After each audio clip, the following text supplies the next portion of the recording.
Hello everyone, मैं हूं आंचल और MPPSC crash course free online classes में आप सभी का स्वागत है।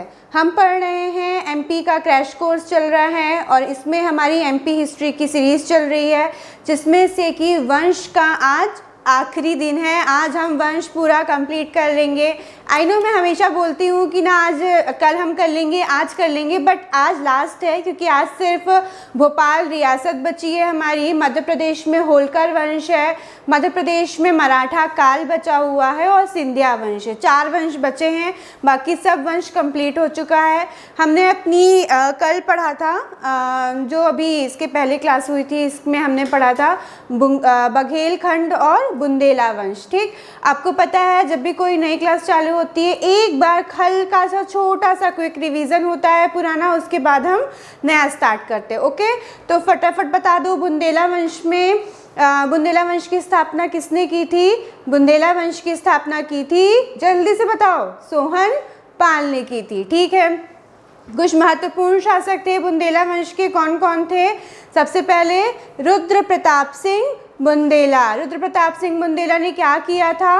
ओरछा राजवंश की स्थापना की थी और ओरछा नगर बसाया था। ठीक, फिर कौन थे? भारती चंद्र बुंदेला। भारती चंद्र बुंदेला ने क्या किया था? ओरछा के किले का निर्माण करवाया था। ठीक, ओरछा के किले का निर्माण किसने करवाया था? भारती चंद्र बुंदेला ने। फिर आए आपके मधुकर शाह। मधुकर शाह ने बुंदेल में स्वतंत्र ओरछा राजवंश की स्थापना की थी। स्वतंत्र ओरछा राजवंश की स्थापना किसने की थी? तो मधुकर शाह ने की थी। Very good. फिर और कौन आए? इस तरह से बुंदेल वंश हमारा हुआ। और इम्पोर्टेंट अब क्या पढ़ा था? बघेल वंश। बघेल वंश, हाँ, बुंदेल वंश में एक बात बताइए, पन्ना राजवंश की स्थापना किसने की थी? छत्रसाल ने की थी। Very good. छतरपुर नगर किसने बसाया? छत्रसाल ने बसाया, सॉरी, वेरी गुड। और छत्रसाल की मुंह बोली बेटी थी, क्या नाम था? मस्तानी बाई। ठीक है, मस्तानी बाई के लिए छतरपुर में एक महल बनाया गया, क्या नाम था उस महल का? धुवेला महल। ठीक है भाई, वेरी गुड। और क्या था, और क्या पढ़ाया था? जल्दी से बताओ फटाफट। और समाधि की बात चली थी कि इनकी समाधि कहाँ पे है? तो छत्रसाल की समाधि कहाँ पे है? छतरपुर में। और मस्तानी बाई की समाधि कहाँ पे है? खरगोन में है। ठीक है, एक और शासक हुए बुंदेला वंश में, कौन थे? जुझार सिंह। जुझार सिंह का विद्रोह किनके साथ चलता रहता था? शाहजहां के साथ। और एक और शासक हुए बुंदेला वंश में, कौन थे? क्या नाम था उनका? विक्रमजीत सिंह बुंदेला। विक्रमजीत सिंह बुंदेला ने टीकमगढ़ में बलदेवगढ़ किले का निर्माण करवाया था। ठीक, और क्या हुआ था? और विक्रमजीत सिंह बुंदेला ने एक तोप का निर्माण करवाया था जिसे गर्भगिरावनी तोप कहते थे। ऐसा माना जाता था कि जब यह तोप चलती थी तो गर्भवती महिलाओं के गर्भ गिर जाते थे। 1972 में इस तोप में एक बहुत बड़ा विस्फोट हुआ, फिर इसको बाद में कहाँ स्थानांतरित कर दिया गया? भोपाल में। ठीक है, फिर हमने क्या पढ़ा था? बघेल वंश। बघेल वंश का संस्थापक कौन था? कौन था? व्याघदेव या बाघदेव। जो बघेल हमारा वंश था उसका जो ये लोग कहाँ के थे? गुजरात के चालुक्य वंश के थे। गुजरात के चालुक्य वंश की एक शाखा यानी सोलंकी जाति के लोग बघेलखंड में आए और बसे शासन किया। तो ये क्या हो गए थे? स्थापना किसने की थी? व्याघदेव ने। उसी के नाम पे बघेलखंड पड़ा। ठीक, और क्या हुआ था? बघेलखंड में महत्वपूर्ण शासक कौन हुआ था? महत्वपूर्ण शासक थे बल्लार देव। और कौन था? रामचंद्र देव। रामचंद्र देव के ही दरबार में कौन रहते थे? कौन रहते थे? तानसेन रहते थे, जिन्हें बाद में तानसेन को कौन ले गया? अकबर अपने दरबार में ले गया। ठीक, फिर और क्या था? 1857 की क्रांति के समय बघेलखंड में कौन राजा था? 1857 की क्रांति के समय बघेलखंड में कौन राजा था? रघुराज सिंह, राजा रघुराज सिंह थे जो 1857 की क्रांति के समय बघेलखंड में राजा थे। ठीक, फिर क्या हुआ, मातंड सिंह आए, उनके समय में जो बघेलखंड क्षेत्र था उसको भारतीय संघ में शामिल किया। फिर 1948 में वाईवी गार्डिगन आया, उसने मध्य बघेलखंड और बुंदेल वंश की खंड की कितनी 35 रियासतों को मिला के विंध्य क्षेत्र की स्थापना कर दी। ठीक, आज हम पढ़ेंगे भोपाल रियासत। भोपाल में किसका शासन था? अधिकतर बेगमों का शासन था। तो भोपाल की बेगमों के बारे में पढ़ेंगे और भोपाल शासन के बारे में पढ़ेंगे। आइए शुरू करते हैं। भोपाल रियासत, कौन सी रियासत पढ़ने वाले हैं आज हम? भोपाल रियासत। भोपाल हमारी क्या है? राजधानी भी है। मैप में हम भोपाल कैसे पहचानेंगे? जल्दी से बताओ। मैप है यहाँ पे, ये हमारा अगर मैप है तो यहाँ पे भोपाल कहाँ पे है? यहाँ पे एक भोपू जैसा साइन था जो कि किसका भोपू था? राजा जी का भोपू था। ये भोपू ही क्या है हमारा? भोपाल। ठीक, भोपाल किसकी राजधानी है? मध्य प्रदेश की। ठीक है, हम पढ़ रहे हैं भोपाल रियासत। क्या हुआ, औरंगजेब के समय, मुगल काल की बात, औरंगजेब की मृत्यु कब हो गई? 1707 में। ठीक, तो जब औरंगजेब की मृत्यु हुई तो औरंगजेब की मृत्यु के बाद कोई भी शासक इतना योग्य नहीं था, जैसे कि बाबर आए, हुमायूं आया, अकबर, जहांगीर, शाहजहां, मतलब जितने भी थे औरंगजेब सब एकदम शक्तिशाली शासक थे, जिन्होंने जो बहुत कट्टर थे, जिन्होंने काफ़ी समय तक शासन किया मुगलों ने। लेकिन औरंगजेब की जब मृत्यु हुई, औरंगजेब के जो उत्तराधिकारी थे, औरंगजेब के बाद जो गद्दी में बैठे थे, उनमें से कोई भी शासक अच्छा नहीं था, योग्य नहीं था। ठीक है, और योग्य शासक तो थे ही नहीं, तो बस ऐसे ही काम चलाऊ थे कि गद्दी में बैठे हुए थे। और यहाँ पे जो भोपाल में भोपाल की रानी थी, भोपाल में रानी थी उस समय, गौड़ रानी थी। कौन थी? कमलापति, रानी कमलापति। भोपाल में उस समय एक रानी थी जो शासन कर रही थी। क्या नाम था उनका? रानी कमलापति। ये गौड़ रानी थी, गौड़ शासिका थी। ठीक है, तो मुगलों का एक सूबेदार था। आपको पता है कि मुगल हर जगह अपना जीत के और वहाँ पे एक सूबेदार नियुक्त कर देते थे। तो मुगलों का एक सूबेदार था, सूबेदार का नाम था दोस्त मोहम्मद खां। क्या नाम था सूबेदार का? दोस्त मोहम्मद खां। सूबेदार का नाम था दोस्त मोहम्मद खां। तो जब मुगलों ने रानी कमलापति पर आक्रमण किया तो रानी कमलापति की सहायता की थी ये मुगलों के सूबेदार दोस्त मोहम्मद खां ने। ये कौन था? मुगलों का सूबेदार था। तो मुगलों के सूबेदार दोस्त मोहम्मद खां ने रानी कमलापति की सहायता की। तो रानी कमलापति ने खुश होके इसको भोपाल रियासत दे दी। किसको दे दी? दोस्त मोहम्मद खां को। दोस्त मोहम्मद खां ने रानी कमलापति की मदद की थी। तो रानी कमलापति ने दोस्त मोहम्मद खां को भोपाल की रियासत दे दी। तो भोपाल की रियासत में कौन आ गया? दोस्त मोहम्मद खां। ठीक, तो दोस्त मोहम्मद खां ने क्या किया? भोपाल में शासन किया। कब किया? 1723-24 से 1728 तक।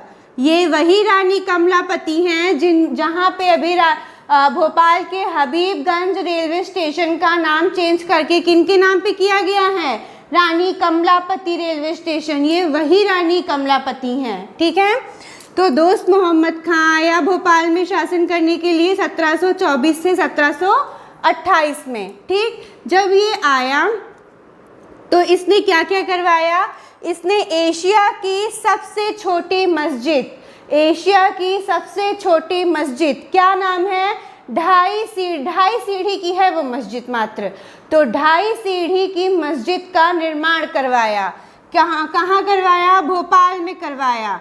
2.5 सीढ़ी की मस्जिद का निर्माण करवाया। 2.5 सीढ़ी की मस्जिद का निर्माण करवाया। किसने करवाया? दोस्त मोहम्मद खान ने। ये क्या है? एशिया की सबसे छोटी मस्जिद है। ठीक है, एशिया की सबसे छोटी मस्जिद है। और इसने क्या करवाया? इसने महल बनवाए। कौन कौन से महल बनवाए? रानी महल बनवाया। क्या बनवाया? रानी महल बनवाया। और क्या बनवाया? चमन महल बनवाया। और क्या बनाया? चमन महल बनवाया। ठीक, और क्या किया इसने भोपाल से 10 किलोमीटर दूर एक जगह थी जगदीशपुर करके। भोपाल से 10 किलोमीटर दूर एक जगह थी जगदीशपुर। वहाँ पे उसने अपनी राजधानी बनाई और नाम रखा इस्लामानगर।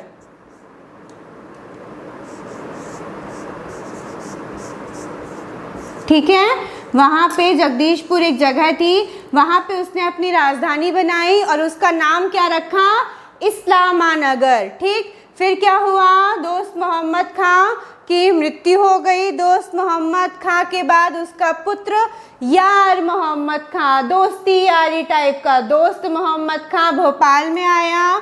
कब आया? 1724-28 में। फिर उसका पुत्र आया। कौन आया? यार मोहम्मद खां। ठीक है, यार मोहम्मद खां जो इसका पुत्र था, इसने अपने पिता अर्थात दोस्त मोहम्मद खां का मकबरा बनवाया फतेहगढ़ भोपाल में। तो दोस्त मोहम्मद खां का मकबरा कहाँ पे है? फतेहगढ़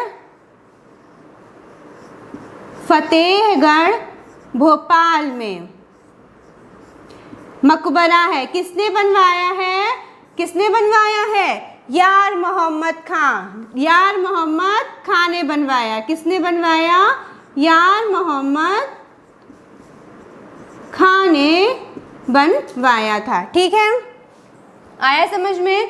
भोपाल रियासत हम पढ़ रहे हैं। भोपाल रियासत में कौन थी रानी जो शासन कर रही थी? गोंड रानी थी, रानी कमलापति। इन्हीं के नाम पे हबीबगंज रेलवे स्टेशन का नाम बदल के रानी कमलापति रेलवे स्टेशन किया गया है। फिर क्या था? मुगलों का एक सूबेदार था। सूबेदार का नाम क्या था? दोस्त मोहम्मद खां। ये कहाँ पे था? भोपाल में था। तो जब रानी कमलापति पर मुगलों ने आक्रमण किया तो दोस्त मोहम्मद खां ने रानी कमलापति की सहायता की थी मुगलों के विरोध में जाके। तो रानी कमलापति ने खुश होके दोस्त मोहम्मद खां को भोपाल की रियासत दे दी। तो इसने 1723-24 से 1728 तक शासन किया। इसने एशिया की सबसे छोटी मस्जिद 2.5 सीढ़ी मस्जिद का निर्माण करवाया और रानी महल बनवाया, चमन महल बनवाया। और क्या किया? 10 किलोमीटर दूर जगदीशपुर में अपनी राजधानी बनाई और उस राजधानी का नाम क्या रखा? इस्लामानगर। और इसके अब मकबरा कहाँ पे है? फतेहगढ़ भोपाल में है। इसके मकबरे को किसने बनाया? दोस्त मोहम्मद खां के ही पुत्र यार मोहम्मद खां ने बनवाया। ठीक, आई बात समझ में? ये दोस्त मोहम्मद खां हमारा पूरा होता है। अब कौन आता है? यार मोहम्मद खां। कौन आता है? यार मोहम्मद खां। इतना कंप्लीट हो गया। इसको रिमूव कर दूं, आगे बढ़ूँगा क्योंकि अभी लिखने की जगह नहीं है। अब यहाँ पे आएंगे यार मोहम्मद खां। ठीक,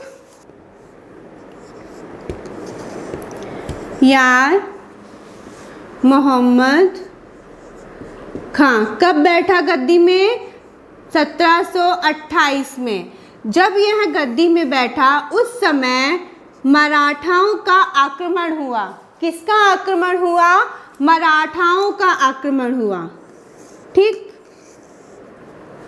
मराठाओं में भी पेशवा बाजीराव प्रथम का आक्रमण हुआ। कब आक्रमण हुआ? 1737 में मराठाओं का आक्रमण हुआ। कब आक्रमण हुआ? 1737 में। 1737 में आक्रमण हुआ तो मराठा एक तरफ और मुगल और भोपाल रियासत के लोग एक तरफ। ठीक, तो मराठाओं और मुगलों और भोपाल रियासत के बीच में युद्ध हुआ 1737 में। कोई हल नहीं निकला, तब एक दुरई सराय की संधि हुई। संधि से इन दोनों ने संधि कर ली, दुरई सराय की। तो दुरई सराय की संधि कब हुई थी? 1737-38 में। दुरई सराय की संधि कब हुई? 1737-38 में। कब हुई? 1737-38 में दुरई सराय की संधि हुई थी। ठीक है, इसके समय में यार मोहम्मद खां के समय में मराठाओं का आक्रमण हुआ। कब आक्रमण हुआ? 1737 में। उसके बाद क्या हो गई? इनके बीच में संधि हो गई। संधि का नाम क्या था? दुरई सराय की संधि थी। कब हुई? 1737-38 में। दुरई सराय की संधि किसके किसके बीच में हुई थी? तो मराठाओं और मुगल और भोपाल के नवाबों के बीच में हुई थी। ठीक, फिर और यार मोहम्मद खां ने अपने पिता अर्थात दोस्त मोहम्मद खां का मकबरा बनवाया था। कहाँ बनवाया था? फतेहगढ़ भोपाल में बनवाया था। ठीक है, और यार मोहम्मद खां के बारे में क्या है? और यार मोहम्मद खां के बारे में अब कुछ नहीं है, ये दो चीज़ ही थी। और इसने अपनी राजधानी भोपाल स्थानांतरित की थी, इसने अपनी राजधानी भोपाल बनाई। फिर यार मोहम्मद खां के बाद कौन आया? यार मोहम्मद खां के बाद आया फैज़ मोहम्मद खां। फैज़ मोहम्मद खां के बाद कौन आया? नवाब हयात मोहम्मद खां। नवाब हयात मोहम्मद खां। फिर कौन आया? नवाब हयात मोहम्मद खां के दो पुत्र थे। कौन थे? नवाब हयात मोहम्मद खां के दो पुत्र थे। क्या क्या नाम था? थे एक नवाब गौस मोहम्मद खां,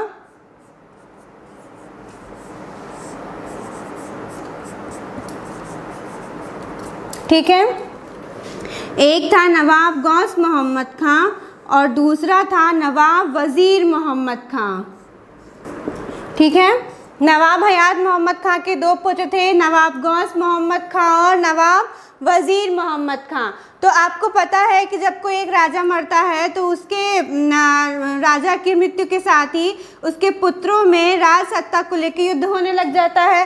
तो ये नवाब गौस मोहम्मद, जब ये नवाब हयात मोहम्मद खां की मृत्यु हुई तो नवाब गौस मोहम्मद खां, नवाब वज़ीर मोहम्मद खां दोनों ही क्या करना चाहते थे? सत्ता में बैठना चाहते थे, मतलब भोपाल रियासत की गद्दी लेना चाहते थे, भोपाल की गद्दी में बैठना चाहते थे। तो नवाब गौस मोहम्मद खां गद्दी में बैठ गया। कब बैठ गया ये? इसका जो काल था वो था 1807 से 1826 तक। ठीक, ये 1807 से 1826 तक ये बैठ गया। लेकिन क्योंकि गौस मोहम्मद खां बैठ गया था तो इसके विरोध में नवाब वज़ीर मोहम्मद खां भी बैठ गया। ठीक, ये भी गद्दी में बैठ गया। ये भी मतलब ये भी अपने हिसाब से शासन करने लगा। ये बोला हम नवाब हैं, ये बोला हम नवाब हैं। लेकिन ये ज़्यादा दिन तक नवाब में नहीं रह सका। इसने बस 1807 में ही दोनों बैठे थे। 1807 से 1816 तक ही इसने शासन किया और फिर इसकी मृत्यु हो गई। ठीक, इसकी मृत्यु हो गई, लेकिन ये तो अभी शासन में बना ही हुआ था। फिर नवाब वज़ीर मोहम्मद खां भी एक शासन कर रहा था अलग से। तो जब ये ख़त्म हुआ तो इसका पुत्र था, पुत्र का नाम था नवाब नज़र मोहम्मद खां। क्या नाम था? नवाब नज़र मोहम्मद खां ये गद्दी पे बैठा। जब ये गद्दी पे बैठा तो ये बैठा 1816 से 1800, ये कब से कब तक बैठा? 1816 से 1819 तक। 1819 में भी इसकी मृत्यु हो गई। ठीक, अब 1819 में मृत्यु हो गई, लेकिन नवाब गौस मोहम्मद खां अभी भी बरकरार था, अभी भी ये गद्दी में बैठा हुआ था। ठीक है, अब नवाब नज़र मोहम्मद खां की जब मृत्यु हुई तो इसका ऐसा कोई पुत्र नहीं था। तब नवाब नज़र मोहम्मद खां की बेगम कौन थी? नवाब जो बेगम थी कुदसिया बेगम या गौहर बेगम। कौन थी? कुदसिया बेगम या गौहर बेगम वो भोपाल की गद्दी में बैठी और शासिका बनी, तो भोपाल की पहली बेगम बनी वो, यानी कि भोपाल में उसके बाद बेगमों का शासन हुआ। भोपाल की पहली बेगम कौन थी? नवाब सुल्तान कुदसिया बेगम। कुदसिया बेगम या फिर उनका नाम क्या था? गौहर बेगम था। ठीक है, आई बात समझ में? तो गौहर बेगम जब बैठी तो वो 1819 में बैठी। तो ये क्वेश्चन आ सकता है कि जब भोपाल की पहली बेगम नवाब सुल्तान कुदसिया बेगम जब नवाब बनी, जब सुल्तान बनी, उस समय किसके समय में बनी थी? तो नवाब गौस मोहम्मद खां के समय में बनी थी। नवाब गौस मोहम्मद खां के समय में 3 लोग ने शासन किया, नवाब वजीर मोहम्मद खां, नवाब नजर मोहम्मद खां और कुदसिया बेगम ने भी। ठीक है, अब हम पढ़ेंगे, अब चालू होता है बेगमों का राज, भोपाल में बेगमों का शासन। अब हम पढ़ेंगे भोपाल में बेगमों का शासन। इतनी बात समझ में आई? एक बार फटाफट जल्दी से क्विक रिवीजन करते हैं और फिर आगे बढ़ते हैं। हम पढ़ रहे हैं भोपाल रियासत। ठीक, भोपाल रियासत में कौन थी? यहाँ पे गोड़ रानी शासन कर रही थी, जिनका नाम था रानी कमलापति। इन्हीं के नाम पे हबीबगंज रेलवे स्टेशन का नाम बदल के रखा गया है, रानी कमलापति रेलवे स्टेशन। ठीक है, फिर रानी कमलापति पे मुगलों ने आक्रमण कर दिया। ठीक, किसने आक्रमण कर दिया? मुगलों ने आक्रमण कर दिया। तो मुगलों का सूबेदार था, सूबेदार का नाम था दोस्त मोहम्मद खां। उसने रानी कमलापति की सहायता करी, तो रानी कमलापति ने खुश होके इनाम के तौर पर उसे क्या दिया? भोपाल की रियासत दे दी। तो भोपाल की रियासत में दोस्त मोहम्मद खां बैठ गया। कब बैठा? गद्दी में बैठा 1723-24 से 1728 तक। उसने क्या क्या किया? उसने फटाफट बताओ क्या क्या किया? उसने चमन महल का निर्माण करवाया और गौहर महल का निर्माण करवाया। और क्या किया उसने एशिया की सबसे छोटी मस्जिद 2.5 सीढ़ी मस्जिद का भी निर्माण करवाया था। और क्या किया था उसने? भोपाल से 10 किलोमीटर दूर जगदीशपुर नामक जगह पे उसने अपनी राजधानी बनाई। उसका नाम क्या रखा? इस्लामानगर। ठीक है, फिर क्या बढ़ेंगे? फिर हम आगे बढ़ते हैं। और दोस्त मोहम्मद खां का मकबरा कहाँ पे है? फतेहगढ़ भोपाल में है। किसने बनवाया? उसके बेटे यार मोहम्मद खां ने। फिर कौन आया? यार मोहम्मद खां। यार मोहम्मद खां कब बैठा गद्दी में? 1728 में। किसका पुत्र था? दोस्त मोहम्मद खां का पुत्र था। इसके समय में क्या हुआ? मराठाओं का आक्रमण हुआ। मराठाओं का आक्रमण हुआ कब हुआ? 1737 में। ठीक है, 1737 में आक्रमण हुआ। फिर क्या हुआ? 1737-38 में मराठाओं और मुगलों अर्थात भोपाल के नवाबों के बीच में एक संधि हो गई, जिसे हम बोलते हैं दुरई सराय की संधि। ये क्वेश्चन ऑब्जेक्टिव प्री के हिसाब से बहुत इंपॉर्टेंट है। हम जो भी पढ़ रहे हैं वो सिर्फ हम प्री के पॉइंट ऑफ व्यू से पढ़ रहे हैं। ये सब कुछ आता है क्वेश्चन में, पूछ सकता है आपको कि दुरई सराय की संधि कब हुई थी? तो दुरई सराय की संधि हुई थी 1737-38 में। और दुरई सराय की संधि किसके किसके बीच में हुई थी? तो मराठाओं और मुगल और भोपाल के नवाबों के बीच में हुई थी। ठीक है, फिर कौन आए? फैज़ मोहम्मद खां, फिर हयात मोहम्मद खां। हयात मोहम्मद खां के 2 पुत्र थे, एक नवाब गौस मोहम्मद खां, एक नवाब वजीर मोहम्मद खां। दोनों चाहते थे भोपाल की गद्दी में बैठना, लेकिन कौन बैठ गया? नवाब गौस मोहम्मद खां। कब से कब तक बैठा? 1807 से 1826 तक बैठा। फिर क्या हुआ? नवाब गौस मोहम्मद खां के विरोध में कौन बैठा? वजीर मोहम्मद खां बैठा। ठीक, वजीर मोहम्मद खां बैठा 1807 से 1816 तक। इसकी मृत्यु हो गई। उसके बाद इसका पुत्र बैठा नवाब नजर मोहम्मद खां, इसकी भी मृत्यु हो गई। उसके बाद नवाब नजर मोहम्मद खां की बेगम, क्या नाम था? कुदसिया बेगम। क्या नाम था? कुदसिया बेगम या फिर गौहर बेगम। वो सत्ता में बैठी आई, मतलब वो भोपाल की बेगम बनी, जो कि भोपाल की पहली बेगम थी। किसके समय में बैठी थी? नवाब गौस मोहम्मद खां के समय में बैठी थी। क्वेश्चन आ सकता है, भोपाल की पहली बेगम कौन थी? भोपाल की पहली बेगम थी कुदसिया बेगम कब बैठी? 1819 में बैठी। किसके उस समय कौन शासन कर रहा था? नवाब गौस मोहम्मद खां। नवाब गौस मोहम्मद खां के समय में बैठी थी। ठीक है, हो गया क्लियर? मैं इसको रिमूव करूं, बेगम पढ़ें, स्टार्ट करें बेगम, है ना? चलो बेगम स्टार्ट करते हैं। सबसे पहले हम बेगमों के बारे में बात कर रहे हैं। कौन थी? कुदसिया बेगम। कौन सी बेगम? कुदसिया बेगम। ठीक है, भोपाल की पहली बेगम। इनका और क्या नाम था? गौहर बेगम। क्या नाम था? गौहर बेगम। ठीक है, 1819 से 1837 तक बैठी। नवाब सुल्तान कुदसिया बेगम भोपाल की पहली बेगम जिन्होंने शासन किया। ठीक, भोपाल की पहली बेगम। नवाब सुल्तान कुदसिया बेगम या फिर गौहर बेगम। इन्होंने क्या क्या करवाया? इन्होंने जामा मस्जिद का निर्माण करवाया। किसका निर्माण करवाया? जामा मस्जिद का निर्माण करवाया। और क्या करवाया? गौहर महल का निर्माण करवाया। और क्या करवाया? गौहर महल का निर्माण करवाया। और क्या करवाया इनने मोती महल का निर्माण करवाया। और क्या करवाया इनने? शौकत महल का निर्माण करवाया। क्या करवाया?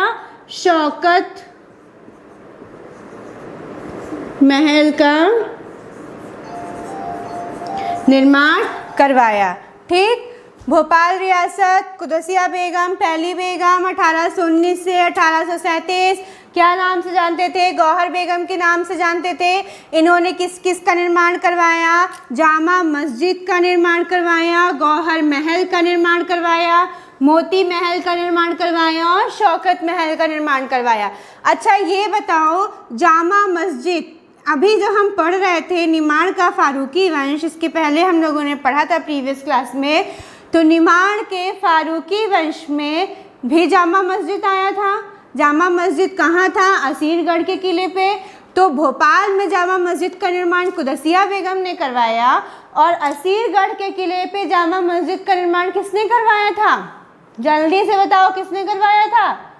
आदिल खान द्वितीय या फिर रजा अली खान ने कब करवाया था? 1588 में जामा मस्जिद का निर्माण करवाया था असीरगढ़ के किले पे। और भोपाल में किसने करवाया? कुदसिया बेगम ने। ठीक, कुदसिया बेगम के बाद आती हैं दूसरी बेगम जिनका नाम था सिकंदरा जहां बेगम। क्या नाम था? सिकंदरा जहां बेगम।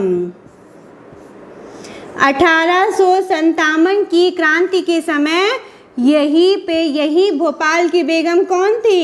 सिकंदरा जहां बेगम। ठीक है, सिकंदरा जहां बेगम कुदसिया बेगम की पुत्री थी और 1857 की क्रांति के समय ये भोपाल की बेगम थी जिन्होंने ब्रिटिशर्स का साथ दिया था। इन्होंने किसका साथ दिया था? सिकंदरा जहां बेगम ने ब्रिटिशर्स का साथ दिया था। आम जनता का साथ ना देके इनने किसका साथ दिया था? ब्रिटिशों का साथ दिया था। ये क्वेश्चन पीएससी के पॉइंट ऑफ व्यू से बहुत इंपॉर्टेंट है। क्या इंपॉर्टेंट है? कि कौन सी 1857 की क्रांति के समय भोपाल की बेगम कौन थी? 1857 की क्रांति के समय भोपाल की बेगम थी सिकंदरा जहां बेगम। और सिकंदरा जहां बेगम ने किसका साथ दिया था? ब्रिटिशर्स का साथ दिया था, ना कि आंदोलनकारियों का साथ दिया था। ठीक है, इन्होंने ब्रिटिशों का साथ दिया था। इसके बाद कौन सी बेगम आई?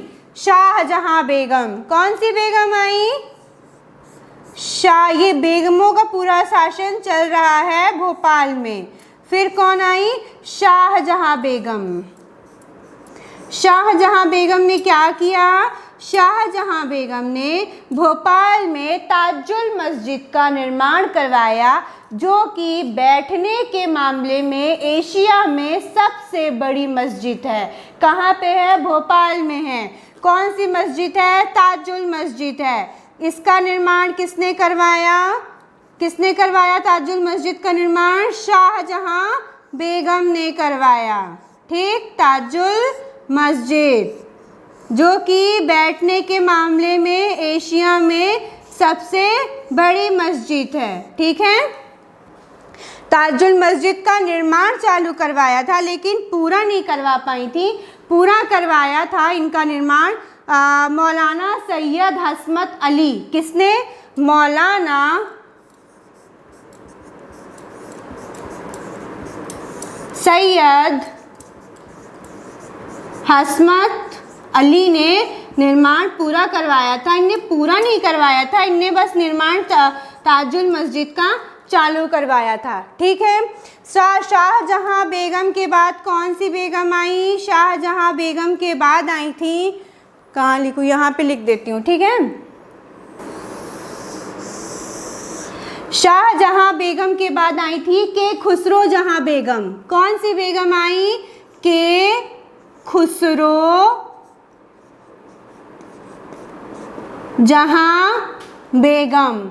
ये शौकत महल में रहती थी। शौकत महल किसने बनवाया था? शौकत महल कुदसिया बेगम ने बनवाया था, वहाँ पे लिखा हुआ है। तो ये कहाँ रहती थी? ये रहती थी शौकत महल में रहती थी। और क्या था इनके बारे में? ये अलीगढ़ मुस्लिम विश्वविद्यालय की पहली महिला चांसलर भी थी।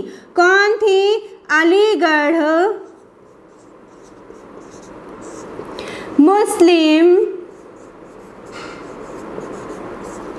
विश्वविद्यालय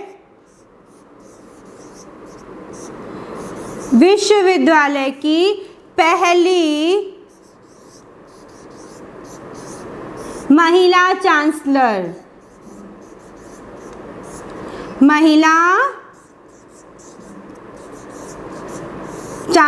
ठीक, ये अलीगढ़ मुस्लिम विश्वविद्यालय की पहली महिला चांसलर थी। कौन थी? के खुसरो जहां बेगम। के खुसरो जहां बेगम के बाद कौन आए? नवाब हमीदुल्लाह खां। कौन आए? नवाब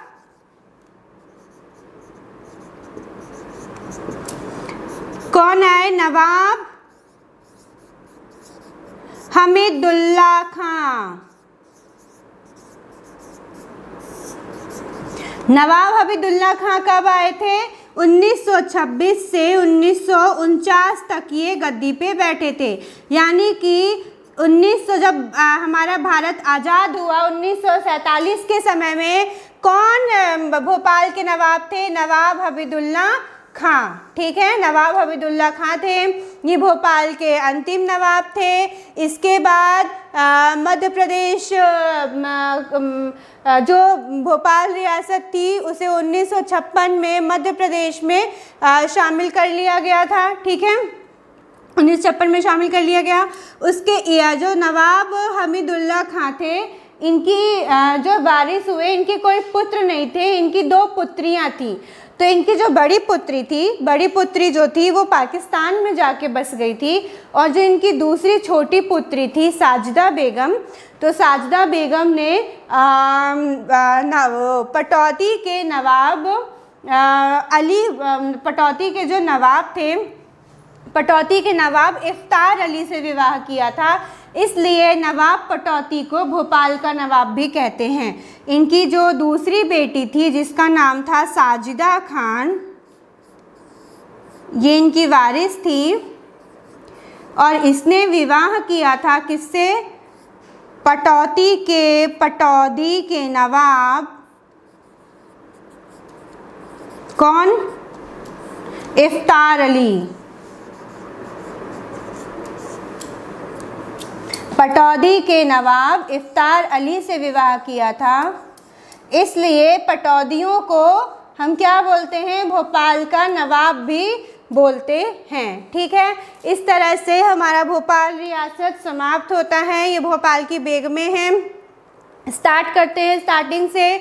भोपाल रियासत में कौन थी? रानी कमलापति कौन थी? गौड़ रानी शासिका थी, भोपाल में शासन कर रही थी। उस समय क्या हुआ? मुगलों ने आक्रमण किया। मुगलों के सूबेदार दोस्त मोहम्मद खान ने रानी कमलापति की सहायता की। रानी कमलापति ने खुश होकर इनाम के तौर पर उसे क्या दे दी? भोपाल की पूरी रियासत दे दी। ठीक, भोपाल की रियासत दे दी। तब दोस्त मोहम्मद खान ने 1724-28 में भोपाल की गद्दी पे बैठ गया। ठीक, 1723-24 में, 1728 तक था। उसने चमन महल का निर्माण करवाया, रानी महल का निर्माण करवाया, 2.5 सीढ़ी मस्जिद का निर्माण करवाया जो कि एशिया की सबसे छोटी मस्जिद थी। इस्लामाबाद नगर बसाया, उसे अपनी राजधानी बनाया और बाद में भोपाल भी उसने अपनी राजधानी स्थानांतरित की थी। उसका पुत्र था यार मोहम्मद खां। यार मोहम्मद खां जब बैठा उस समय मराठाओं ने आक्रमण किया 1737 में, और 1737-38 में यहाँ मराठाओं की और मुगलों की एक संधि हुई थी जिसे बोलते हैं दुरैये सरई की संधि। ठीक है, फिर क्या हुआ? और इसने दोस्त मोहम्मद खान ने अपने पिता यार मोहम्मद खान ने अपने पिता दोस्त मोहम्मद खां के लिए एक मकबरा बनवाया था फतेहगढ़ भोपाल में। ठीक है, फिर कौन आया? फैज़ मोहम्मद खां, फिर हयात मोहम्मद खां। हयात मोहम्मद खां के 2 पुत्र थे, गौस मोहम्मद खां और वज़ीर मोहम्मद खां। दोनों के बीच में राजसत्ता को लेके, राजगद्दी को लेके युद्ध हुआ। गौस मोहम्मद खां बैठा, उसके विरोध में कौन बैठा? वज़ीर मोहम्मद खां भी बैठा। फिर वो जल्दी ही ख़त्म हो गया, मृत्यु हो गई उसकी।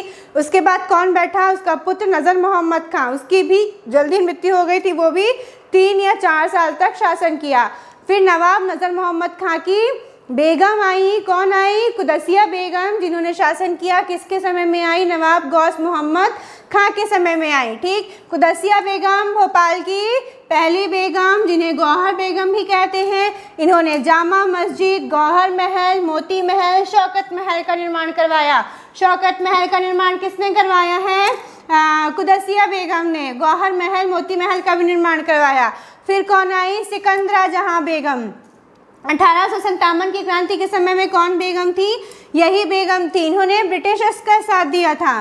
फिर कौन आई? शाहजहां बेगम। इन्होंने ताजुल मस्जिद का निर्माण करवाया जो कि बैठने के मामले में एशिया में सबसे बड़ी मस्जिद है। इन्होंने निर्माण चालू करवाया था, लेकिन पूरा किसने करवाया? मौलाना सैयद हसमत अली ने पूरा करवाया। फिर कौन आई? के खुसरो जहां बेगम। के खुसरो जहां बेगम ने अलीगढ़ मुस्लिम विश्वविद्यालय की पहली महिला चांसलर थी, और ये कहाँ रहती थी? शौकत महल में रहती थी। फिर कौन आए? नवाब हमीदुल्ला खां। नवाब हमीदुल्ला खां 1926 से 1949 तक आए। जब 1947 के टाइम पे, भारत की आज़ादी के टाइम पे, भोपाल के नवाब कौन थे? नवाब हमीदुल्ला खां थे। उसके बाद जो मध्य प्रदेश, जो भोपाल रियासत थी, 1956 में इसका मध्य प्रदेश में विलय कर दिया गया। फिर नवाब खां के कोई पुत्र नहीं थे, इनकी 2 पुत्रियां थी।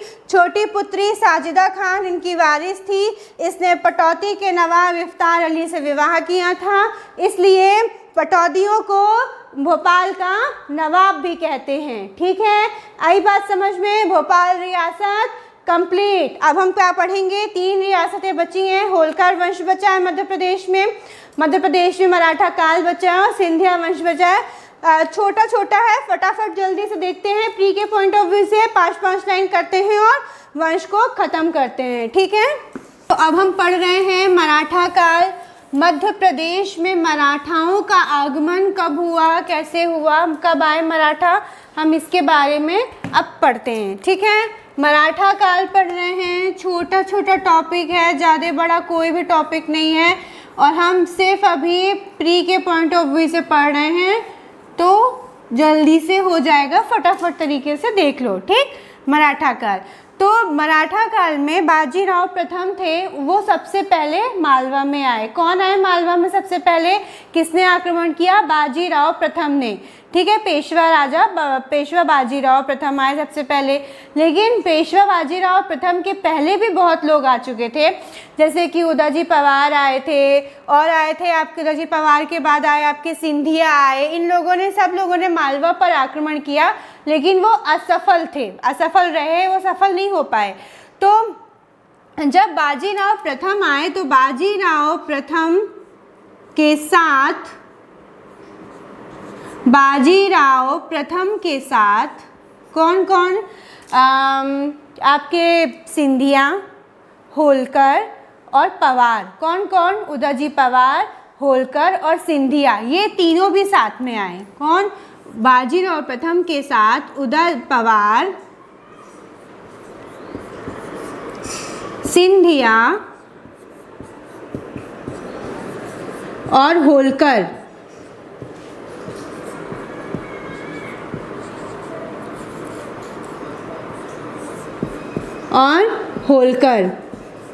इन्होंने क्या किया, इन लोगों ने 1722 में मालवा पर आक्रमण कर दिया। कब आक्रमण कर दिया, मालवा पर आक्रमण किया 1722 में। और ये मालवा पर पहुंचे कैसे थे, ये नीचे के रास्ते से पहुंचे थे 1722 में नर्मदा नदी को। ये हमारा मध्य प्रदेश है,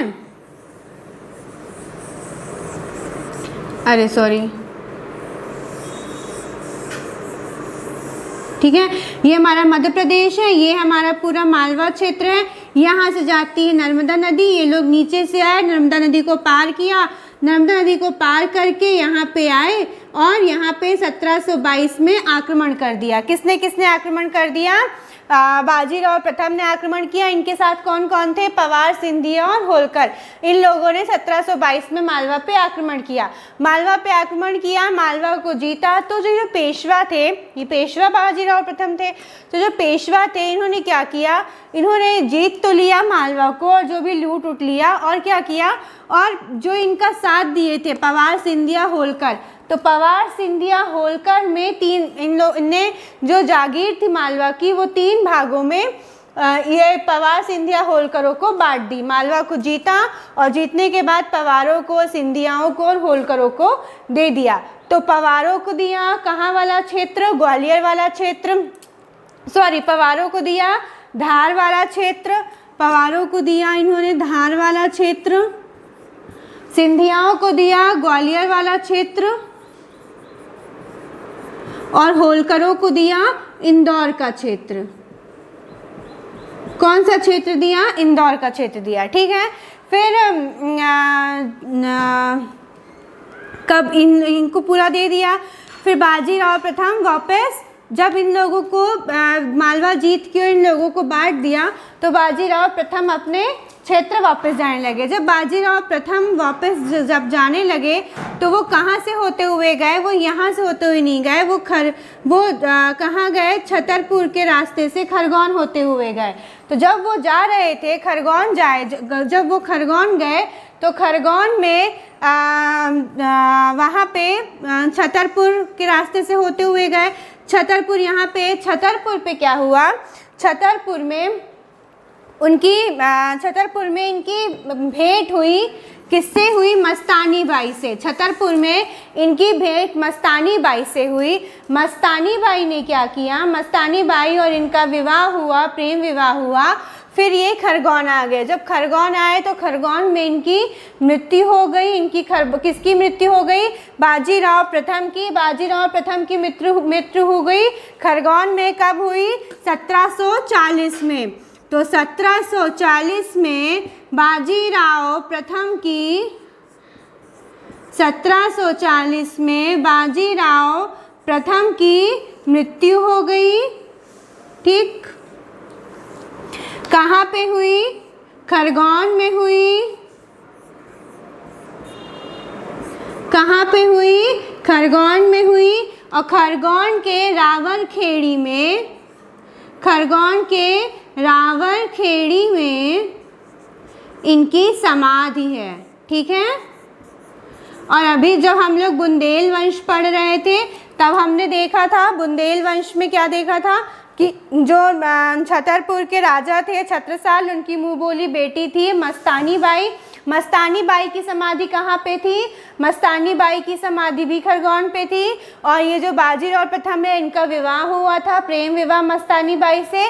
तो बाजीराव प्रथम की भी समाधि कहाँ पे है, खरगोन के कहाँ पे है, रावलखेड़ी में है, ठीक है। ये आपका मराठा काल मध्य प्रदेश में समाप्त हुआ। क्या पढ़ा हम लोगों ने, मराठाओं बाजीराव प्रथम से पहले भी जैसे सिंधिया, पवार, होलकरों ने मालवा पर आक्रमण किया, मालवा को अपना अधिकार क्षेत्र बनाना चाहा, आधिपत्य करना चाहा, लेकिन ये सफल नहीं हुए। फिर बाजीराव प्रथम के साथ मिलके, यानी बाजीराव प्रथम के साथ पवार, सिंधिया, होलकर मिलके इन लोगों ने 1722 पर मालवा पर आक्रमण किया। नर्मदा को पार करके ये मालवा पहुंचे और 1722 में इनने आक्रमण किया। जब इनने आक्रमण किया तो बाजीराव पेशवा बाजीराव प्रथम ने क्या किया, पूरे मालवा क्षेत्र को 3 भागों में बांट दिया। पवारों को दे दिया धार का क्षेत्र, सिंधियाओं को दे दिया ग्वालियर का क्षेत्र, होलकरों को दे दिया इंदौर का क्षेत्र, और वापस जाने लगे। जब वापस गए तो छतरपुर से होते हुए गए, छतरपुर घूमते हुए गए।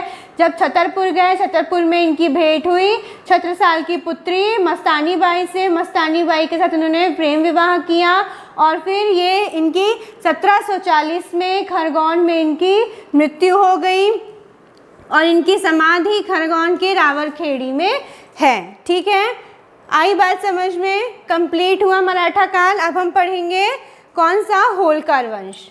ठीक,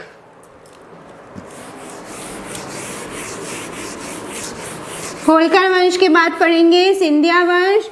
उसके बाद हमारे सारे वंश कंप्लीट। आज की जो क्लास रहेगी वो वंश की आखिरी क्लास रहेगी। हमारे सारे वंश इसके बाद कंप्लीट होते हैं। कौन सा वंश पढ़ रहे हैं हम? होलकर वंश। कौन सा वंश? होलकर वंश। होलकर वंश की स्थापना कब हुई थी? 2 नवंबर। कब हुई थी? 2 नवंबर 1731 को हुई। कब हुई? 2 नवंबर 1731 को होलकर वंश की स्थापना हुई थी। जब मुगल सत्ता का प्रभाव खत्म होने लगा तो किसका प्रभुत्व बढ़ने लगा, किसका प्रभाव बढ़ने लगा? मराठाओं का। ठीक है, जैसे जैसे मुगल सत्ता का प्रभाव कम हुआ, मराठाओं का प्रभाव बढ़ने लगा। तो जब मराठाओं का प्रभाव बढ़ा तो क्या बताया था अभी मैंने आपको, मराठा के बारे में पढ़ रहे थे।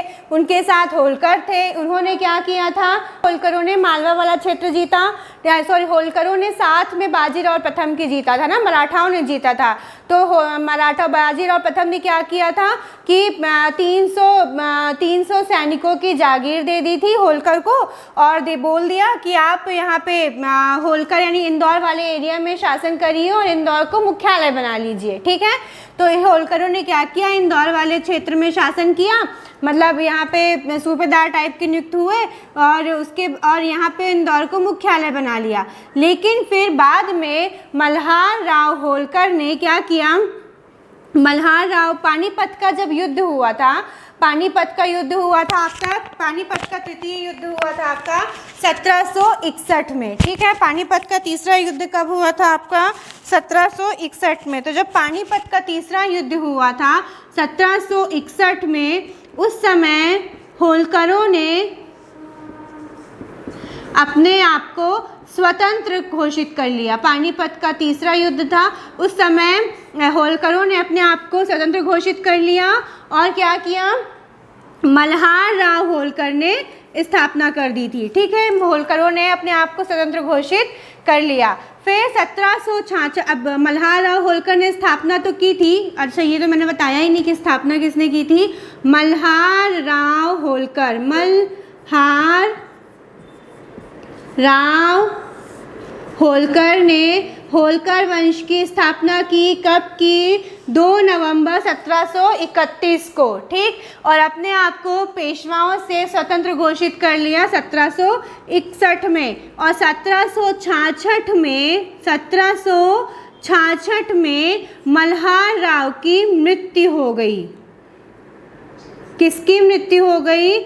मल्हार राव की मृत्यु हो गई 1766 में। मल्हार राव के पुत्र थे जिनका नाम था खांडे राव। क्या नाम था? खांडे राव। खांडे राव की मृत्यु पहले ही हो गई थी कि खांडे राव जो थे मल्हार राव के पुत्र थे, इनकी मृत्यु पहले ही हो गई थी। खांडे राव के पुत्र थे माले राव होलकर। कौन थे?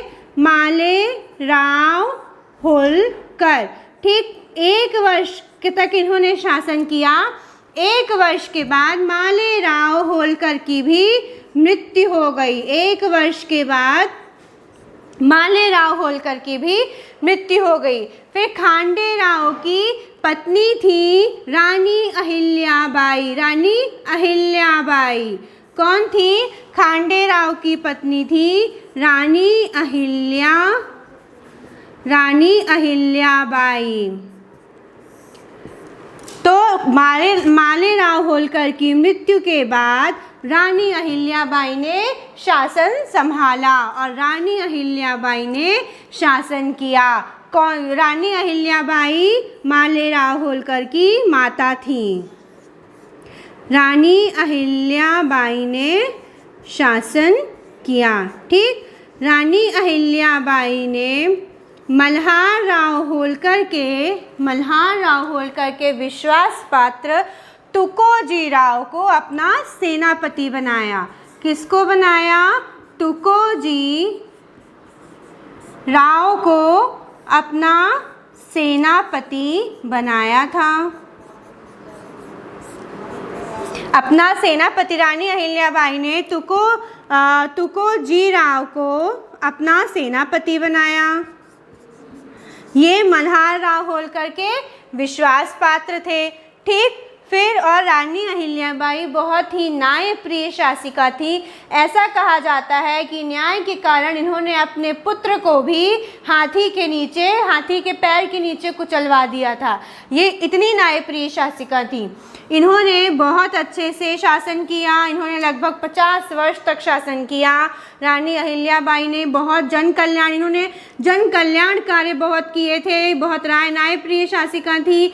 वहाँ के लोग इनको देवी के तौर पे पूजते हैं। आज भी खरगोन दौर के लोग ना इनको आज भी रानी के तौर पे पूजते हैं, देवी के तौर पे पूजते हैं। इन्होंने बहुत सारे जन कल्याण काम किए, लोगों की भलाई के कार्य किए। बहुत न्यायप्रिय शासिका थी। इन्होंने कभी किसी के साथ अन्याय नहीं किया। ठीक, फिर तुकोजी राव सेनापति थे। तुकोजी राव आए जब रानी अहिल्याबाई ने अपने ससुर अर्थात मल्हार राव होलकर की समाधि बनवाई। कहाँ बनवाई? भिंड में बनवाई। कहाँ बनवाई? भिंड में। इन्होंने अपने ससुर अर्थात मल्हार राव होलकर की समाधि बनवाई। कहाँ बनवाई? मल्हार राव होलकर की समाधि कहाँ पे है?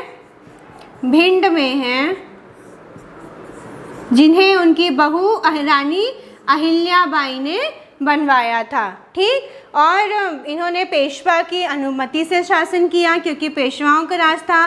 तो पेशवा मराठाओं का मुगल का प्रभुत्व समाप्त हो गया था। इन्होंने पेशवाओं की अनुमति से शासन किया।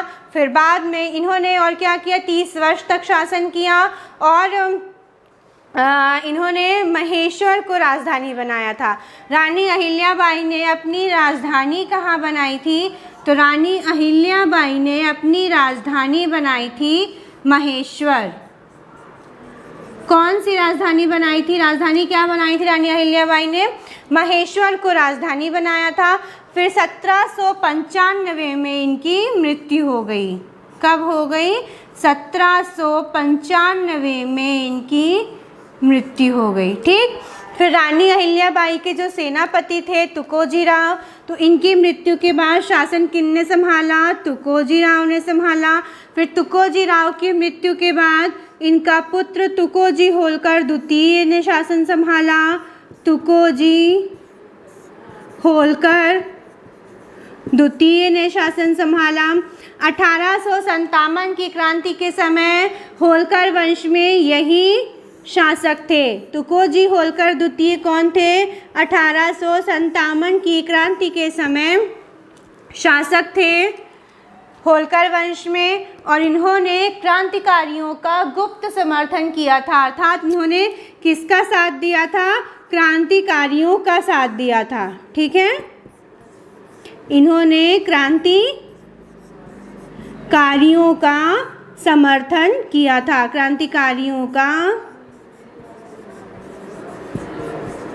इन्होंने क्रांतिकारियों का समर्थन किया था। उसके बाद क्या हुआ? उसके बाद यशवंत राव होलकर आए। तुकोजी होलकर के बाद कौन आए? यशवंतराव होलकर आए, यशवंत राव होलकर आए। तो ये किसके टाइम पे थे? 1947 के समय, यानी भारत की आज़ादी के समय होलकर वंश में कौन शासक था? तो यशवंतराव होलकर थे। उसके बाद पूरे होलकर वंश को 1956 में मध्य प्रदेश में विलय कर दिया गया। ठीक, इस तरह से हमारा होलकर वंश समाप्त होता है। यशवंत सागर झील कहाँ पे है? इंदौर में है। यशवंत सागर झील कहाँ पे है? इंदौर में है। ठीक है। फिर 1805 में होलकर और अंग्रेजों की एक संधि हुई थी जिसे हम बोलते हैं राजपुर घाट की संधि। कब हुई थी? 1805 में। किसके किसके भी, अभी एक बार हम पहले से इसको रिवाइज कर लें, फिर दो संधि देख लेते हैं जल्दी से। ठीक है। तो होलकर वंश की स्थापना की 2 नवंबर 1731 को हुई। किसने की? मल्हार राव होलकर ने की। 1761 में पानीपत के तीसरे युद्ध के बाद मल्हार राव होलकर ने क्या किया? होलकर वंश में स्वतंत्र घोषित कर लिया। इसके पहले ये पेशवाओं के अधीन था। फिर 1766 में मल्हार राव की मृत्यु हो गई। मृत्यु के बाद मल्हार राव का पुत्र था खांडे राव, लेकिन उनकी पहले ही मृत्यु हो गई थी। तो खांडे राव का पुत्र था माले राव होलकर, अर्थात मल्हार राव के बाद उनका पोता माले राव होलकर गद्दी पे बैठा। माले राव होलकर ने 1 वर्ष तक शासन किया। 1 वर्ष के बाद उसकी भी मृत्यु हो गई। तब माले राव होलकर की माता अर्थात रानी अहिल्याबाई ने शासन किया, जिन्होंने अपनी राजधानी बनाई महेश्वर में। इनकी मृत्यु हो गई 1795 में। इन्होंने अपने ससुर अर्थात मल्हार राव होलकर की समाधि बनवाई। कहाँ बनवाई? भिंड में बनवाई। फिर रानी अहिल्याबाई की मृत्यु के बाद इनका मल्हार राव होलकर के विश्वास पात्र थे तुकोजी राव, जिनको इन्होंने अपना सेनापति बनवाया। अहिल्याबाई की मृत्यु के बाद तुकोजी राव ने शासन संभाला। तुकोजी राव के बाद तुकोजी होलकर द्वितीय आए। तुकोजी होलकर द्वितीय 1857 की क्रांति के समय होलकर वंश में किसका कौन शासक था? तो तुकोजी होलकर द्वितीय थे। इन्होंने क्या किया था? क्रांतिकारियों का समर्थन किया था। फिर कौन आए? यशवंत राव होलकर आए। भारत में आज़ादी के समय 1947 के समय कौन थे? यही थे। फिर 1956 में पूरे होलकर साम्राज्य को मध्य प्रदेश में विलय कर दिया गया। इस तरह हमारा होलकर वंश समाप्त होता है। ठीक है। अब हम थोड़ी सी संधि देख लेंगे होलकरों की और अंग्रेजों की, मराठाओं की साथ में। थोड़ी सी 2 संधि हैं। एक 1805 में हुई थी, एक 1818 में हुई थी। 2 संधि हुई थी। एक हुई थी 1805 में। ठीक है। 1805 में संधि हुई थी जिसे हम बोलते हैं कौन सी संधि? राजपुर घाट की संधि। कौन सी संधि? राजपुर घाट की संधि। ठीक, राजपुर घाट की संधि थी 1805 में, जिसे क्या हुआ? ये किसके किसके बीच में थी? अंग्रेजों के बीच में थी। अंग्रेजों और होलकरों के बीच में हुई थी। क्या हुआ था कि उस समय लॉर्ड वेलेजली का शासन था। लॉर्ड वेलेजली ने सहायक संधि चालू की थी कि सब राजाओं के साथ सहायक संधि वो करता था और उनके कुछ राज्य ले लेता था। तो लॉर्ड वेलेजली के टाइम पे सहायक संधि आई थी। तो सिंधियाओं ने तो तैयार हो गए थे। 1803 में उन्होंने सहायक संधि कर ली, लेकिन जो होलकर थे वो तैयार नहीं हुए थे। फिर बाद में युद्ध हुआ। युद्ध के बाद संधि हुई तो राजपुर घाट की संधि हुई थी 1805 में। इसके बाद 1805 में ही फिर जो होलकर थे उन्होंने अंग्रेज़ों के साथ संधि कर ली थी। कब कर ली थी? 1805 में। तो राजपुर घाट की संधि कब हुई? 1805 में हुई। किसके किसके बीच में हुई थी?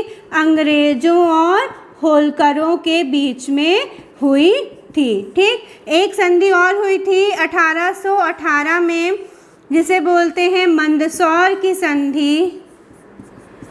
क्या बोलते हैं इसको? मंदसौर की संधि।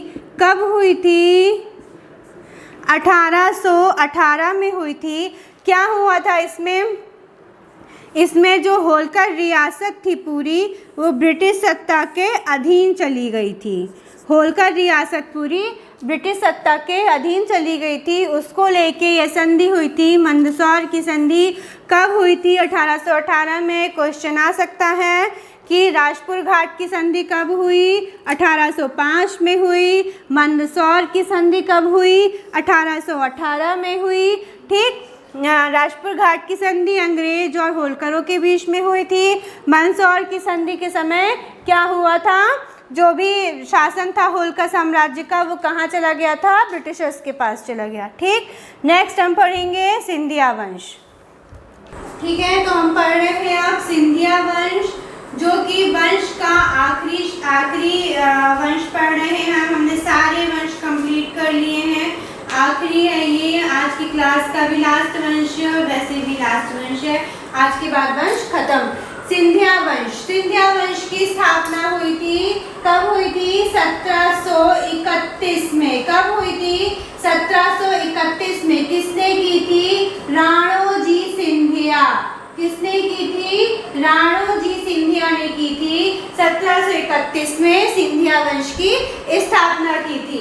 फिर क्या हुआ? इन्होंने और क्या बनाई? अपनी राजधानी बनाई। राजधानी इन्होंने क्या बनाई? राजधानी बनाई थी इन्होंने अपनी, इनकी राजधानी थी उज्जैन।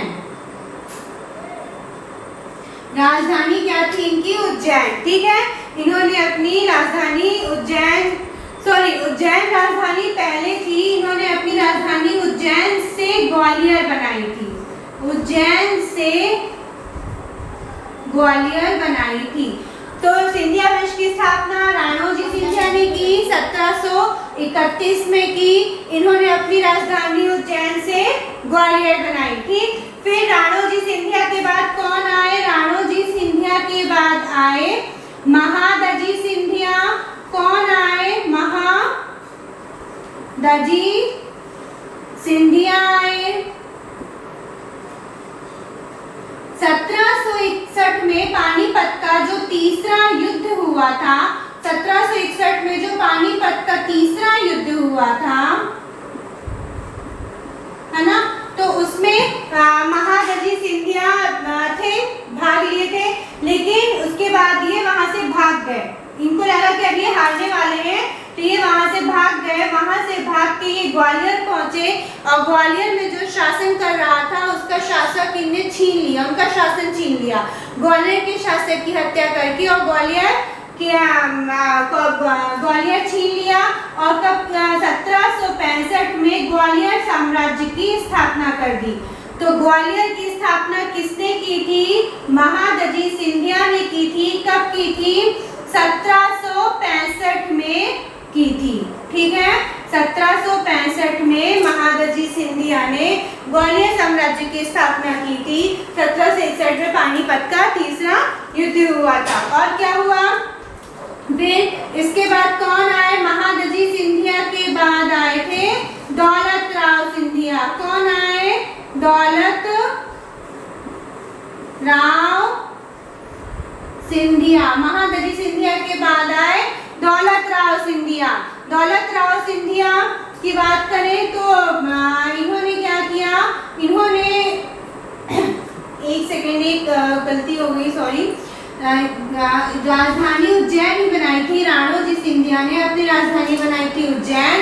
फिर जब दौलत राव सिंधिया आए, इन्होंने राजधानी उज्जैन से ग्वालियर बना दी। ठीक, उज्जैन राजधानी थी पहले, फिर उन्होंने उज्जैन से ग्वालियर राजधानी बनाई। कब बनाई? 1810 में बनाई। कब बनाई? 1810 में इन्होंने राजधानी बनाई।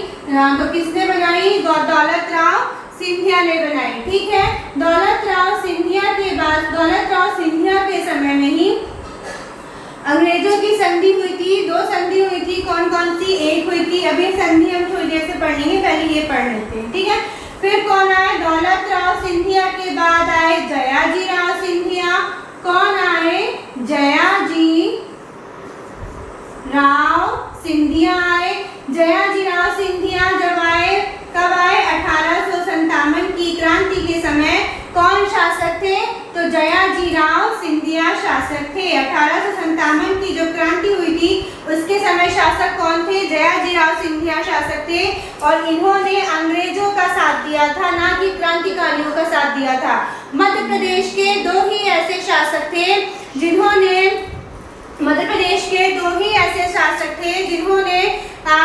किसका साथ दिया था? अंग्रेजों का साथ दिया था। एक थी भोपाल की बेगम सिकंदरा जहां बेगम। कौन थी?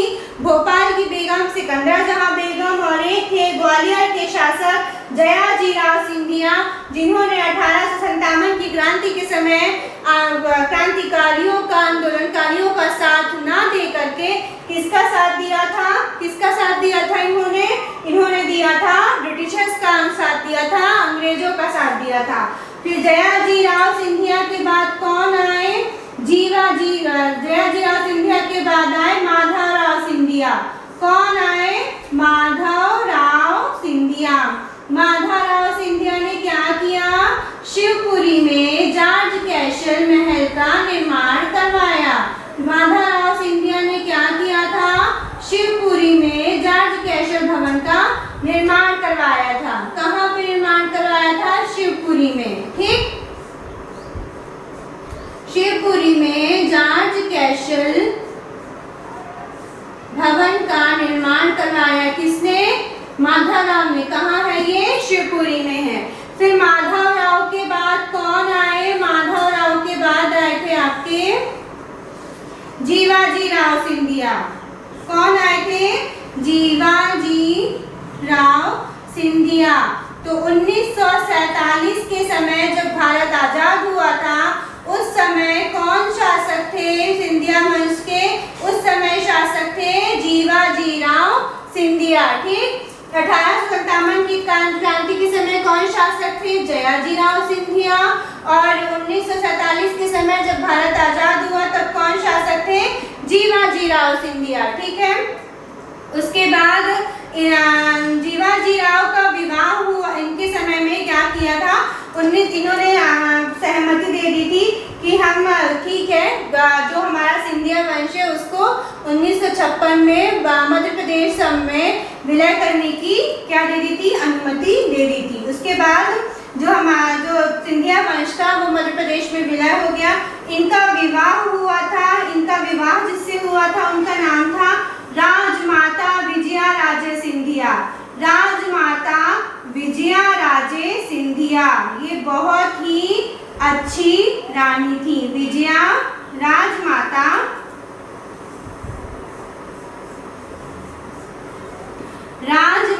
विजया राजे सिंधिया से इनका विवाह हुआ था। किसका विवाह हुआ था? जीवाजी राव का विवाह हुआ था। किससे हुआ था? राजमाता विजया राजे सिंधिया से हुआ था। राजमाता विजया राजे सिंधिया के नाम पे मध्य प्रदेश सरकार ने 2008 में कृषि विश्वविद्यालय की स्थापना की थी, जो कि दूसरा कृषि विश्वविद्यालय है। राजमाता विजया राजे कृषि विश्वविद्यालय 2008 ग्वालियर। ठीक है, जब हम शिक्षा पढ़ेंगे तो हम सारे विश्वविद्यालय वित्त पढ़ेंगे। ठीक, तो मध्य प्रदेश सरकार ने राजमाता विजया राजे के नाम पे दूसरा कृषि विश्वविद्यालय की स्थापना की 2008 में, राजमाता विजया राजे सिंधिया विश्वविद्यालय। ठीक, कृषि विश्वविद्यालय। और राजमाता विजया राजे सिंधिया के ऊपर मृदुला सिन्हा नामक लेखिका ने एक क्या लिखा है? जीवनी लिखी है, जिसका नाम है एक रानी ऐसी भी। राजमाता विजया राजे सिंधिया के ऊपर किसने? मृदुला सिन्हा ने एक जीवनी लिखी है। जीवनी का नाम क्या है? एक रानी ऐसी भी। किसने लिखी है ये जीवनी? मृदुला सिन्हा ने लिखी है। ठीक है, किसने लिखी है?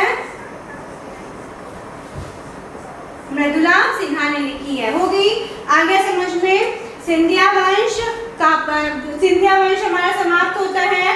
बस इसकी जो संधि थी वो फटाफट हम एक बार जल्दी से देख लेते हैं। एक बार पढ़ लो जल्दी से, नहीं एक बार संधि देख लेते हैं फिर पढ़ते हैं। ठीक है, तो संधि देख रहे हैं। तो संधि की बात करें तो 1803 में एक संधि हुई थी। कब हुई थी? 1803 में एक संधि हुई थी जिसे बोलते हैं सूरज उर जनगांव की संधि। सूरज उर जनगांव की संधि हुई थी। कब हुई थी यह संधि? यह संधि हुई थी 1803 में, जिसमें क्या हुआ था? जिसमें जो हमारा ये सिंधियों का शासक था वो किसके पास चला गया था? वो चला गया था, जो सिंधियों का शासक था वो किसके पास चला गया था? वो चला गया था ब्रिटिशर्स के पास चला गया था। ठीक है, तो ये हुई थी हमारी सूरज और जनगांव की संधि 1803 में। ठीक है, फिर सिंधिया वंश की बात कर रहे हैं। स्टार्टिंग सिंधिया वंश हमारा खत्म हो गया है। सिंधिया वंश की स्थापना हुई 1731 में। किसने की? राणोजी सिंधिया ने। राजधानी क्या बनाई? उज्जैन बनाई। राजधानी क्या बनाई? उज्जैन बनाई। फिर कौन आए? महादजी सिंधिया आए। महादजी सिंधिया ने 1700 पानीपत के तीसरे युद्ध जब हुआ 1761 में, ये वहां से भाग गए और इन्होंने क्या किया? ग्वालियर चले गए। ग्वालियर के जो शासक था उसको हरा के मृत्यु देके 1765 में ग्वालियर साम्राज्य की स्थापना कर दी। फिर दौलत राव आए। दौलत राव ने उज्जैन से ग्वालियर राजधानी बनाई। कब बनाई? 1810 में। फिर आए जयाजी राव सिंधिया। 1857 की क्रांति के समय यही शासक थे सिंधिया वंश के। फिर आए माधव, इन्होंने क्रांतिकारियों का समर्थन किया था। फिर आए माधवराव सिंधिया। माधवराव सिंधिया ने शिवपुरी में जांच कैशर भवन का निर्माण कराया। फिर आए जीवाजी राव सिंधिया। जीवाजी 1947 में भारत की आजादी के समय में यही शासक थे। इन्होंने क्रांतिकारियों का समर्थन नहीं किया था, इन्होंने अंग्रेजों का समर्थन किया था जयाजी राव सिंधिया ने। फिर जीवाजी राव सिंधिया का विवाह किससे हुआ था? राजमाता विजयाराजे सिंधिया से। इनकी एक जीवनी है जिसका नाम है एक रानी ऐसी भी। ये किसने लिखी है? मृदुला सिन्हा ने लिखी है। मध्य प्रदेश सरकार ने राजमाता विजयाराजे सिंधिया के नाम पे दूसरा कृषि विश्वविद्यालय की स्थापना की है 2008 में। सूरज और जनगांव की संधि कब हुई थी? 1803 में हुई थी। ठीक, सिंधिया वंश कंप्लीट। सिंधिया वंश के कंप्लीट होने के साथ साथ आपका पूरा वंश जो है हमारा मध्य प्रदेश के पूरे वंश खत्म होते हैं। अब हम कल से देखते हैं, कल या तो इतिहास का साहित्यकार पढ़ेंगे या फिर एमपी के करंट अफेयर्स की सीरीज लेके आएंगे आपके लिए कंप्लीट पूरी। ठीक है, एमपी के करंट अफेयर्स का पूरा, क्योंकि अभी हमारा प्री है। आपको सिर्फ एक काम करना है, आपको जो भी एक टॉपिक आज पढ़ाया गया है, मेरे ख्याल से हिस्ट्री का 5 या 6 वीडियोज हैं, बस एक दिन में एक वीडियो देख लो आप और उसके ऑब्जेक्टिव लगा लो। आपको पूरी अच्छी तरह से ये क्लियर हो जाएगा, कवर हो जाएगा। ठीक है, और कल से अब या तो साहित्यकार देखते हैं, जनजाति देखते हैं, या फिर एमपी का करंट अफेयर करते हैं, या फिर 30 मिनट्स का एमपी का करंट अफेयर, 30 मिनट्स का इतिहास का साहित्यकार देखेंगे। जो एमपी हिस्ट्री के यूनिट 1 अपना पार्ट है वो देखेंगे। ठीक है, तो अगर आपको, ठीक है, थैंक यू। अगर आपको ये वीडियो पसंद आया है तो प्लीज़ लाइक करिए, शेयर करिए, सब्सक्राइब करिए और कमेंट करिए। Thank you so much.